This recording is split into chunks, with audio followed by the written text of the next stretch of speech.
साधक सुबह 9 से 10 बजे तक आधा पेट दलिया या खिचड़ी अथवा फल फूल साग सब्जी लेकर पेट के तीसरे भाग को जल से भरे, चौथे भाग को वायु के लिए रिक्त रखे ताकि 5-6 घंटे के उपरांत शरीर प्राणायाम एवं ध्यान योग में बैठने के योग्य हो जाए।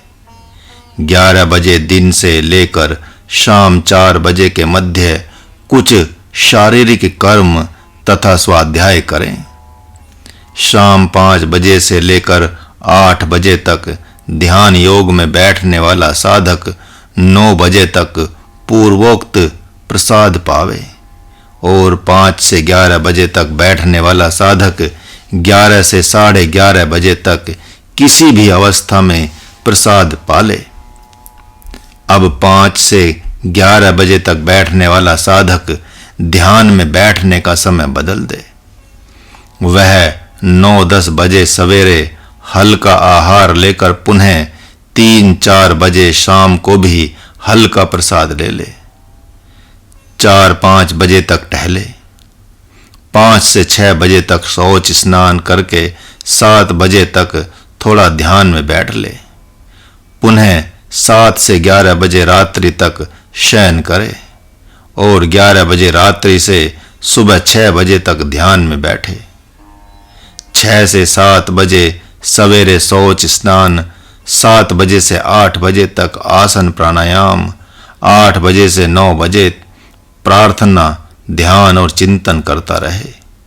इसी क्रम से दिन में साधना करने वाला साधक 3 बजे रात्रि में जगकर 4 बजे तक शौच स्नान करे। पुनः 4 बजे ब्रह्म मुहूर्त से लेकर 1 बजे दिन तक ध्यान योग में बैठे।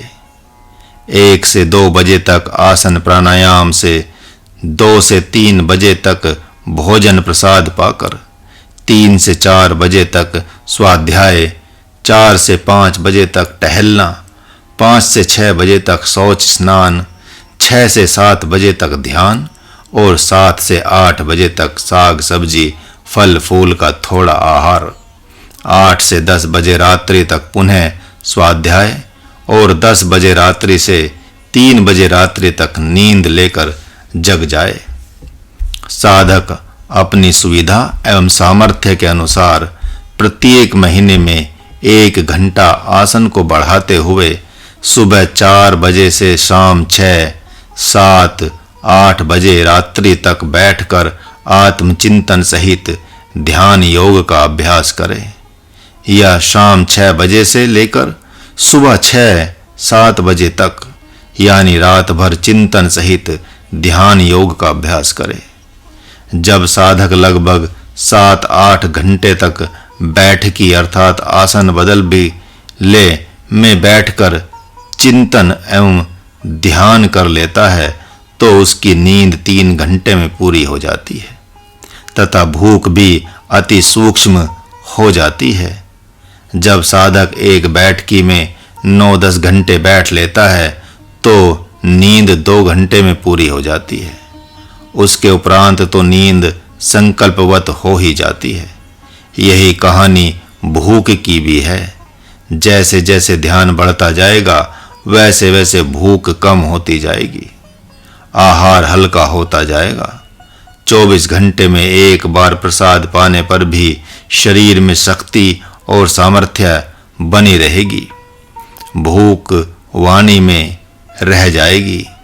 कहा ही जाता है कि ध्यान योगी की भूख वाणी में होती है, बालक की भूख उसकी आंखों में तथा स्थूल कर्म करने वाले की भूख उसके पेट में होती है। हाँ, जप करने वाले जापक एवं स्वाध्याय की भूख प्रचंड रूप धारण कर लेती है। इस प्रकार जहाँ ध्यान योगी की भूख ही समाप्त हो जाती है, वहीं अखंड जप योगी की भूख विशेष बढ़ जाती है। आजकल तो साधक घी दूध की व्यवस्था करके साधना में प्रवृत्त हो रहे हैं, जबकि उन्हें पता होना चाहिए कि वीर्य की इतनी विशेष मात्रा चमड़ी, हड्डी, मांस आदि में छिपी हुई है कि साधक बिना दूध घी खाए केवल साग सब्जी खिचड़ी दलिया खाकर ही अपनी विशेष साधना संपन्न कर सकता है। सन 1976 में महाराज को किसी साधक ने 10-12 काजू खाने को दिए। गुरुदेव ने काजू खाते हुए महाराज को देखा और कहा, ए साधक, काजू किशमिश और बादाम खाता है? जो पहले से ही शरीर में शक्ति अर्जित है, पहले उसे तो पचा लो। महाराज ने उसी समय कान पकड़कर ऐसा ना करने का संकल्प ले लिया। आप सब ने देखा होगा कि बद्रिकाश्रम में भगवान को दाल चावल का भोग लगता है। ऐसा क्यों? इसलिए कि वहां पर भगवान नर नारायण ने कंद मूल एवं साग आदि खाकर ही घोर तपस्या की है।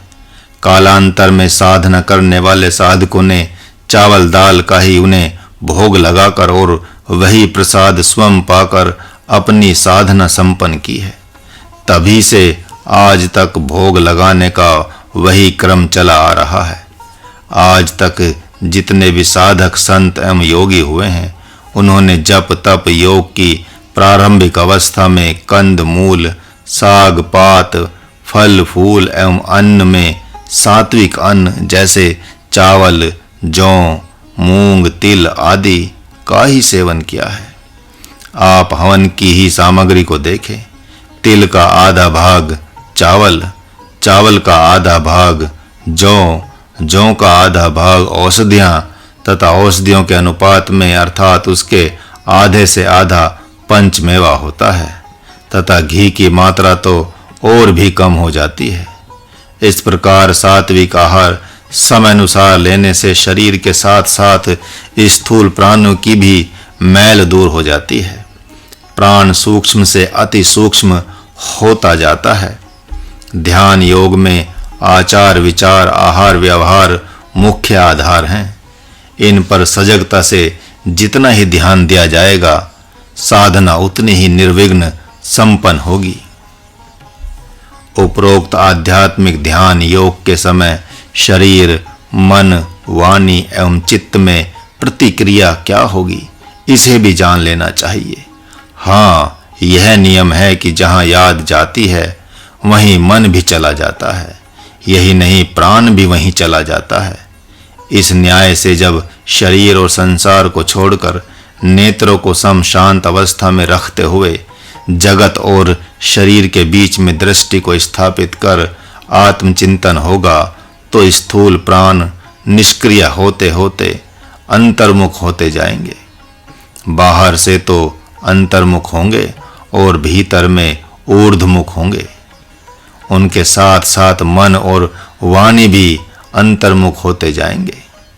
चूंकि स्मृति के द्वारा आत्मचिंतन को छोड़कर न ही भ्रुकुटी का और न ही 7 चक्रों में से किसी चक्र का आश्रय लिया गया, इसलिए प्राण निष्क्रिय होकर चिदाकाश में ही प्रवेश करता जाएगा, जिसके कारण सतोगुण प्रकट होता जाएगा। वह इतना विकसित होता जाएगा कि रजोगुण और तमोगुण रूप वृत्तियां उसी में विलीन होती जाएंगी। जैसे अंधकार धीरे धीरे प्रकाश में विलीन होता जाता है और संपूर्ण प्रकाश के आने पर एक अंश भी अंधकार दिखाई नहीं पड़ता, उसी प्रकार एक दिन रजोगुणी विचार एवं तमोगुणी वृत्तियों को अर्थात नींद आलस प्रमाद को संपूर्णता से सतोगुण निगल जाएगा। जैसे जैसे शरीर निष्क्रिय होता जाएगा, वैसे वैसे हृदय में स्पंदनशीलता प्रकट होती जाएगी। जैसे जैसे शरीर के बाहर जड़ता होती जाएगी, वैसे वैसे नेत्रों के भीतर बाहर प्रस्फुटित होता जाएगा, उतरता जाएगा अर्थात फैलता जाएगा। जैसे जैसे शरीर तथा इंद्रियां निष्क्रिय होती जाएंगी, वैसे वैसे रोम रोम से शक्ति प्रभावित होती जाएगी, जिसे कुंडलिनी शक्ति कहा जाता है। कुंडलिनी शक्ति का अति व्यापक क्षेत्र है, जो संपूर्ण ब्रह्मांडों के भीतर बाहर फैला हुआ है। रोम रोम वे असंख्य ब्रह्मांड हैं, जो शक्ति के निष्क्रिय होने पर स्वयं भी सक्रिय हो जाते हैं। बीज को देखा जाता है कि वह जैसे जैसे ऊपर से सड़ता जाता है, वैसे वैसे उसकी बाहर की शक्ति अंतर्मुख होती जाती है और भीतर भीतर ही वह चेतन अंकुरित होता जाता है तथा किसी दिन पृथ्वी के बाहर निकलकर पौधा बन जाता है। वैसे ही आत्मचिंतन की अवस्था में सर्वप्रथम त्वचा से शक्ति निष्क्रिय होते ही त्वचा निष्क्रिय हो जाती है। जब वह शक्ति रक्त में छिपी शक्ति को सक्रिय करेगी तब स्थूल रक्त निष्क्रिय हो जाएगा। जब वह शक्ति वीर्य में छिपी हुई शक्ति को सक्रिय करेगी तब वह वीर्य निष्क्रिय हो जाएगा। जब वह मांस और हड्डी में छिपी हुई शक्ति को सक्रिय करेगी तो मांस और हड्डी में निष्क्रियता सी हो जाएगी। निष्क्रिय का तात्पर्य है कि इन सब की स्पंदनशीलता शून्य सी हो जाएगी। इस प्रकार वह दिव्य शक्ति त्वचा, रक्त, मांस, वीर्य और हड्डी का मंथन करते हुए, फिर वात, पित्त, कफ का मंथन करते हुए, प्राण, मन, बुद्धि, चित्त का मंथन करते हुए बड़े वेग से अपनी तरफ गमन करती है तथा अपनी याद को भी लेकर मानो ज्योतिर्मय बना देना चाहती है। उस अवस्था में बाहर भीतर एकमात्र ज्योतिर्मय प्रकाश रहने के कारण से विचारहीनता हो जाती है। शरीर और जगत का भान नहीं रहता। वही अवस्था सजग होने की है, क्योंकि उस दिव्य ज्योति को स्वीकार करते ही स्मृति चेतन समाधियों को प्राप्त हो जाएगी, जो निर्विकल्प ध्यान योगी के लिए अभिष्ट नहीं है।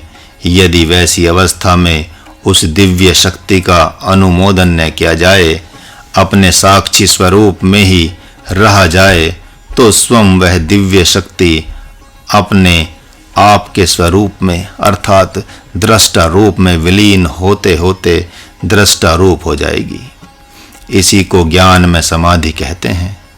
न वहाँ पर शरीर होगा, न संसार, न चेतन होगा, न अचेतन, न वहाँ दृश्य होगा, न दर्शन, न दृष्टा। वहाँ तो एकमात्र सम, शांत, शुद्ध, सच्चिदानंद घन परमात्मा होगा। वहाँ तो एकमात्र परम दृष्टा, परम सृष्टा अर्थात परम निर्वाण पद होगा। वहाँ व्यष्टि दृष्टा समष्टि दृष्टा हो जाता है। व्यष्टि चेतन समष्टि चेतन बन जाता है। व्यष्टि कर्ता समष्टि कर्ता बन जाता है तथा अर्थात व्यष्टि दृष्टा परम दृष्टा बन जाता है।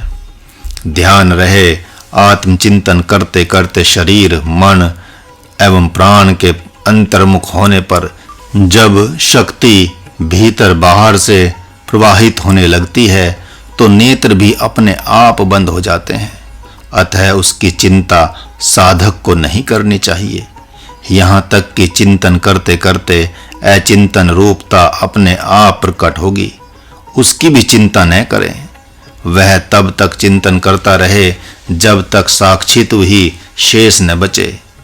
सावधान, यदि आत्मचिंतन छोड़कर दिव्य सतोगुण के प्रकाश को ही आदर भाव से देखने लग जाएगा तो सहज में प्रकाश रूपता हो जाएगी, जिसके चलते ज्योतिर्मय समाधि ही लग जाएगी और वह ज्ञान समाधि को प्राप्त नहीं कर पाएगा। अतः जब आत्मचिंतन के द्वारा ज्ञान समाधि में नित्य प्रति 12-12 घंटे 16-16 घंटे रहने लगता है, तब काया कल्प, प्राण कल्प, मन कल्प, बुद्धि कल्प, चित्त कल्प अपने आप हो जाता है।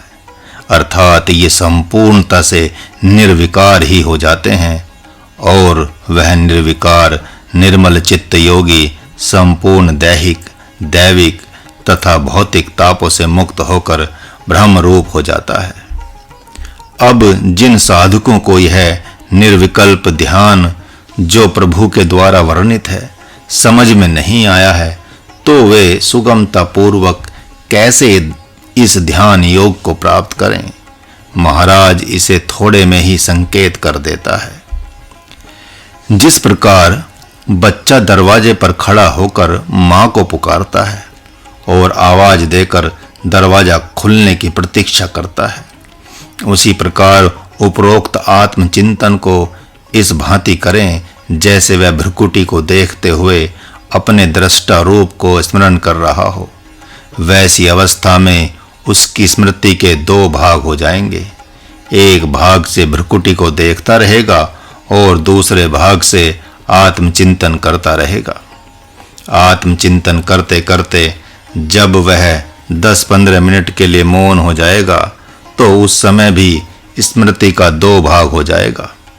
एक भाग से वह भ्रुकुटी को स्मरण करेगा और दूसरे भाग से संपूर्णता से सजग होकर विचारों को देखता रहेगा। जब वह उन विचारों को भली भांति देखता है तो निश्चित रूप से उनके उद्गम दिखाई देते हैं। उन विचारों के केंद्र हैं माता पिता, भाई बांधव, हित मित्र, घर परिवार, साधु असाधु, गांव क्षेत्र देश तथा स्वयं का शरीर। पुनः 15-20 मिनट के उपरांत उनका सगुण ब्रह्म के रूप में चिंतन करें एवं अपनी भूल को याद करें और अपने आप से स्पष्ट कहें कि जब ये सभी सगुण ब्रह्म ही हैं तो इनके विषय में हमें भला बुरा सोचने का अधिकार क्या है। ऐसा बार-बार चिंतन करने पर 5-10 मिनट के लिए विचार तिरोहित हो जाएंगे।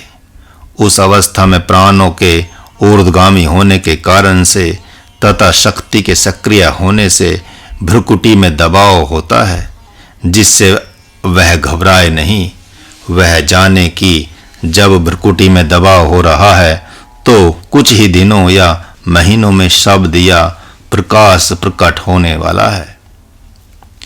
प्रश्न है कि विषय जीवों को तथा क्षुद्र प्राणी पदार्थों को साधक ब्रह्म के रूप में क्यों चिंतन करे? वह इसलिए कि ये ब्रह्म के ही संकल्प होने से मूल रूप में ब्रह्म ही हैं। भले ही ये अपने को शरीर मान रहे हों, आप ठीक कह रहे हैं, लेकिन यदि इन्हें ब्रह्म के रूप में न देखकर एकमात्र साक्षी भाव से ही देखा जाए तो क्या हानि हो जाएगी? हाँ, हानि यही होगी कि व्यवहार काल में साधक शीघ्र ब्रह्म दृष्टा नहीं हो पाएगा और जब तक भीतर बाहर से सबको ब्रह्म रूप नहीं देखेगा तब तक विचार उसका पीछा नहीं छोड़ेंगे, क्योंकि संपूर्ण शुभाशुभ विचारों का पर्यवसान एकमात्र सर्वत्र ब्रह्म दर्शन से ही होता है। उन साधकों को स्वप्न में भी एक ही विचार नहीं आता होगा जो अपने अपने सद्गुरु को सचमुच में सगुण ब्रह्म ही समझ रहे होंगे। यही न्याय सर्वत्र लागू करना होगा। ताली दोनों हाथों से बजती है। जब कोई साधक किसी को जीव समझेगा तो निश्चित रूप से वह उसे संत या ब्रह्म क्यों समझेगा, तथा लंबे काल तक कोई साधक सभी को ब्रह्म रूप में देख रहा है तो सब उसे जीव रूप में क्यों देखेंगे? योग वशिष्ठ में एक अद्भुत रोचक कथा है। आकाश मंडल में एक विद्याधारी ने ब्रह्म ऋषि वशिष्ठ से कहा, मुनिवर कृपया आप चलें, मेरे पति ब्रह्मा जी को समझा बुझा दें, क्योंकि 12 वर्ष पूर्व उन्होंने मेरे से शादी रचाई थी, किंतु तब से आज तक उन्होंने मुझे अपनी भार्या माना ही नहीं है। वशिष्ठ जी ने ब्रह्मा जी से अनुनय विनय पूर्वक प्रार्थना की और पूछा, हे प्रभु, विद्याधरी के विषय में आप क्या कहते हैं? ब्रह्मा जी ने कहा, ब्राह्मण, मेरी दृष्टि में तो ब्रह्म के अतिरिक्त कुछ है ही नहीं, अतः कभी मैंने इसका पाणी ग्रहण किया ही नहीं। इसकी बात तो सर्वथा झूठी है।